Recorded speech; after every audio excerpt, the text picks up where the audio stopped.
In this video, I'm going to show you how you can connect your Hostinger domain with your Google Sites. So the first thing you can do is to actually go to this support page for Hostinger. It explains in detail how to do this, and I will leave a link to this page down below for your reference. So the first step they recommend you to do is to actually go to your Google Sites. So let's head over to our Google Sites.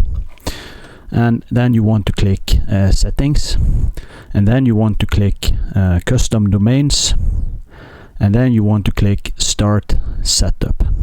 And here you want to type in your Hostinger domain.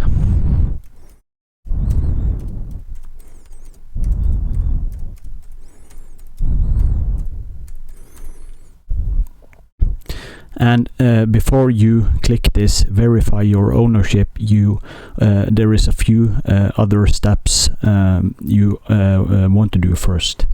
So if we go over to the support page again, step 2 is to set up the A records.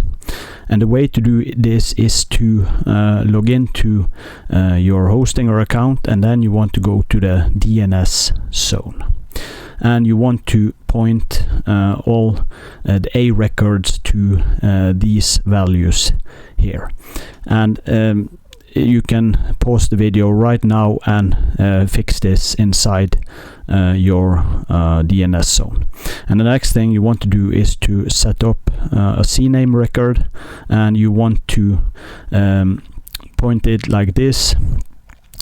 Point it to ghs.googlehosted.com, and you can also pause the video right now and fix the CNAME record as well. And the last thing you want to do is to verify your domain. So you can do this by clicking this link right here, verify your ownership.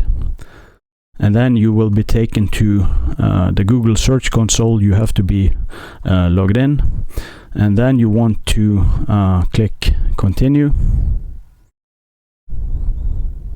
and then you want to copy this text record right here, and you want to log in to the DNS zone at your Hostinger account, and you want to copy this text inside here. So this is basically how you connect a Hostinger domain to your Google Sites. Thanks for watching. Please subscribe.